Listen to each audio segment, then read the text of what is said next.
Asia Wilson and Breanna Stewart joined Taurasi on a stacked USA roster, as well as Sabrina Ionescu, Jewel Lloyd, and Brittany Griner. Congrats, ladies. But the discussion during today's Team USA press conference wasn't as much focused on who is on the roster. It was more so who's off. So I'd like to chat with Andraya Carter.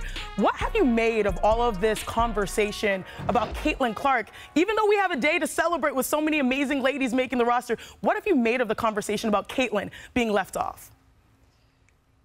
You know, it speaks really highly to the player that Caitlin is, to the superstardom that she's created, for people to feel this strongly about something that most of us who know basketball just know it makes sense. Like, everyone that has really made a case for Caitlin has made it on the side of marketing. That has been their main emphasis. That has been their main point. Even Stephen A., when we were going back and forth about it, and he was like, I understand the basketball perspective. And I've had a few people talk to me about, you know, me using the words roster integrity. And when you think about that, losing integrity means going against the criteria that you've set and putting someone on a team for a different reason. That would be risking losing roster integrity. And when you're talking about Caitlin being on this roster for mostly a marketing perspective, it simply doesn't make any sense to me. Like, I know she's a wonderful player, but if you watched her game just yesterday against the Connecticut Sun, she struggled at times. She looked tired at times. She got the ball stripped away from her, which,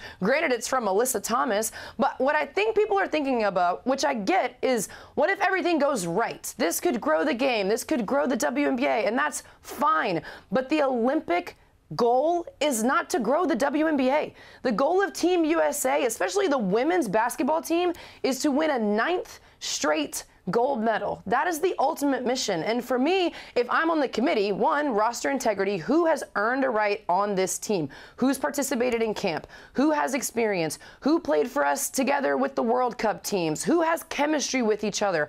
All of those things factor in. And Chiney, I know you and I have been talking about this, and just think about this for a second. And there are people who might think this is far-fetched, but if something goes wrong, someone gets sick, someone gets injured, something happens, and Caitlin is put in a position where she has to have more minutes on the floor than she is ready for, you are putting her in a terrible situation. Because while we know what Caitlin is capable of and what's happening this season in the WNBA, you don't think people across the country and across the world know about Caitlin Clark? The other countries will be going at her like crazy, trying to check her, trying to hit her, trying to take her out of the game, because they know she doesn't have experience, and they're also going to know that she doesn't have the chemistry with her teammates on the court. So there's a potential to even put her in a bad situation where she's required to play more minutes that she's not ready for. People are debating which factor should have factored the most in when it comes to Caitlin Clark. Well, this is the actual criteria, y'all, to make the roster according to Team USA. Versatility, adaptability to both team concept and the international game, and likelihood of contributing to team success. Now, do you know who the committee believed met this criteria? She's here. We now welcome in two-time MVP, two-time champion, and two-time Olympic gold medalist Breanna Stewart. Stewie, thank you so much for joining us. Yeah, thank you for having me on the show. Always. Now, what are you most looking forward to? It's only 45 days away from the opening ceremonies of the Olympics. What excites you about Paris? Honestly, 45 days away is really crazy to think about, but what excites me most about Paris is going out with this team, doing what we can to go after that gold medal, and being able to have my friends and family come along this time. Obviously, the last one in Tokyo, we were still, under COVID and quarantine, and now to have the full Olympic experience again. That's great. And if you look at this roster, it is stacked. It is so talented. What also excites you about playing with these teammates? Just the versatility. We have obviously Dee, who's going to play in her 6th Olympic Games, which is insane, but also, some of the first timers, AT coming aboard, and really just understanding that this is the best of the best. And, all 12 of us are ready to go after it, to get together, even though we're competing now, being on the same side for a little while and playing against everyone else in the world.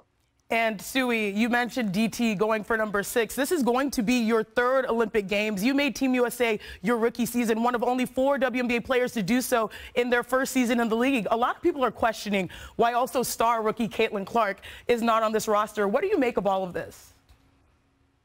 I mean, Caitlin is a great player, and I think the way that she's kind of came into this league, she's continuing to hold her own and show everyone what she can do.